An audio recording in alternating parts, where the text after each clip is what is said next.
बहुत कीमती बात। अब हो सकता आगे 7 दिनों में सुनने को दोबारा न मिल पावे, क्योंकि एक ही बिंदु पर बार बार प्रकाश डाल पाना कठिन होता है। कृते अध्यायतो विष्णु, सतयुग में भगवान का ध्यान करके, विष्णु का ध्यान करके भगवान के भक्त संसार सागर से पार हो जाते थे। नोट करना, अब ध्यान 6ठे नंबर पर है। आदरणीय कोटेदार साहब, यम के 5 भाग हैं: सत्य, अहिंसा, अस्तेय, अपरिग्रह और ब्रह्मचर्य। यहाँ जितने भक्त उपस्थित हैं, हृदय पर हाथ रख करके बताना कितने ऐसे भक्त हैं जो केवल सत्य ही बोलते हैं। परीक्षित जी विचार करना, है? यम के 5 भाग हैं, उसमें पहला है सत्य। शास्त्रों से एक बार पूछा गया,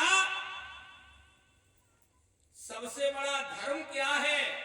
तो कई निष्कर्ष, कई चिंतन आए। अहिंसा परमो धर्म।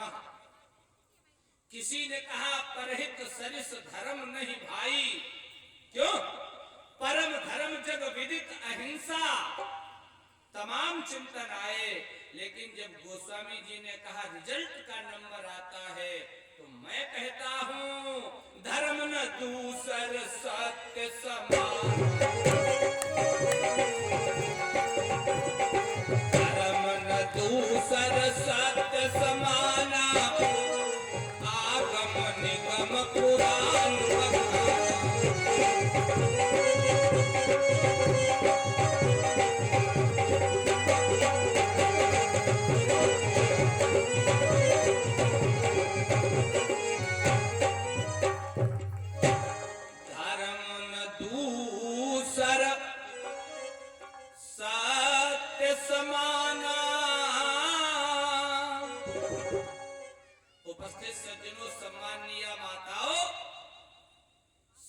समान दुनिया में दूसरा धर्म नहीं है। मैं नहीं कहता, आगम निगम पुराण बखाना, वेद पुराण और उपनिषद कहते हैं। श्रीमद् भागवत महापुराण के प्रथम स्कंद के प्रथम अध्याय का जो प्रथम मंत्र है परीक्षित जी, उसमें सत्यम परम धीमहि। क्यों? उस परम सत्य की ही वंदना की गई। विचार करना,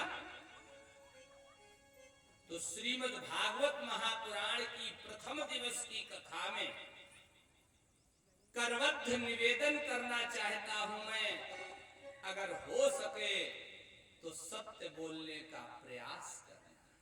ठीक रहेगा परीक्षित जी? पक्की बात है बिल्कुल? हाँ? अब अगर आप सत्य के मार्ग पर चल रहे हैं, सत्य का सहारा ले रहे हैं, तो समझ लेना मेरे द्वारा धर्म का कार्य हो रहा है। लेकिन दुर्भाग्य है भारत देश का, दुर्भाग्य क्या है? झूठ स्वभाव में शामिल हो गया। झूठ ही लेना, झूठ ही देना, और झूठ ही भोजन। झूठ, घर से निकले, किसी ने पूछा कहां जा रहे? बोले कहीं नहीं, कथा सुनने जा रहे। अरे पहले ही कहे दो कथा सुनने जा रहा हूं, लेकिन पहले कहीं नहीं कह दिया, माने झूठ है ना? झूठ स्वभाव में शामिल हो गया। शास्त्रों से पूछा गया, सबसे बड़ा धर्म तो है सत्य बोलना, लेकिन सबसे बड़ा पाप क्या है? क्यों? तब बाबा गोस्वामी जी ने लिख दिया, नहीं असत्य समपातक पुंजा,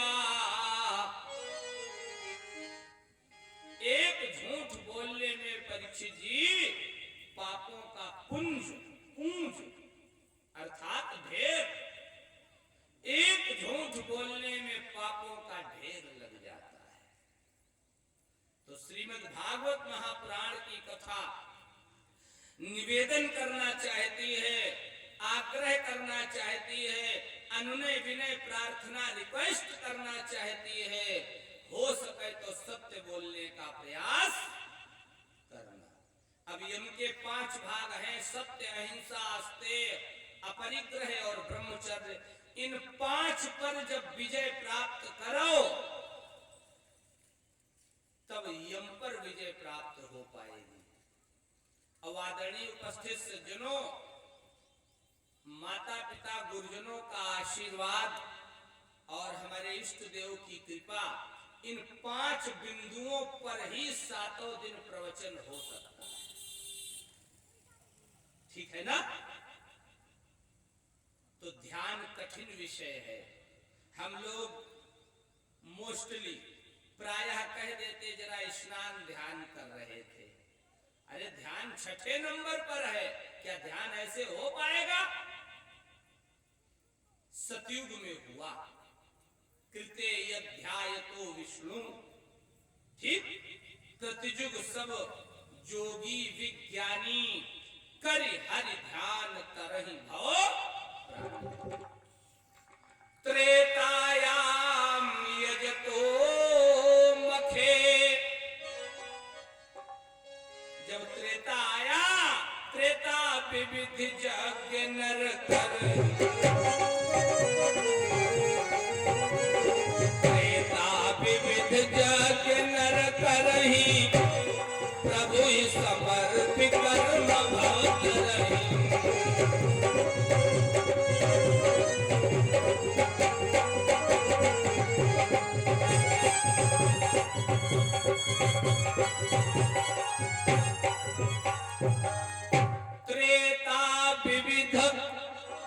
यज्ञ नर करहि, प्रभु ही समर्पित कर्म भव करहि। त्रेता में भक्तों यज्ञ करते थे और वो सारा कर्म परमात्मा को समर्पित करके भवसागर से पार हो। द्वापर करी और रघुपति पद पूजा, नर भव तरहि उपाय न दूजा। द्वापर में प्रभु के चरणों की सेवा करते थे। द्वापरे हरि चर्चायाम, है ना? द्वापरे हरि अर्चनम। उपस्थित सज्जनों, कलयुग में कलौ तद हरि कीर्तनात्, कलयुग में केवल एक कार्य है, कलियुग केवल। आदरणीय रावण नाना जी जो बोला है ये नहीं है, और नहीं तो रामचरितमानस में ये चौपाई दिखा देना। हाँ, जो आपने बोला है ये रामचरितमानस में नहीं है। जो श्री रामचरितमानस गीता प्रेस गोरखपुर से प्रमाणित तुलसीकृत है, उसमें ये नहीं है, ये छेपक रामायण में है। मानस में क्या है? कलियुग केवल हरि गुण का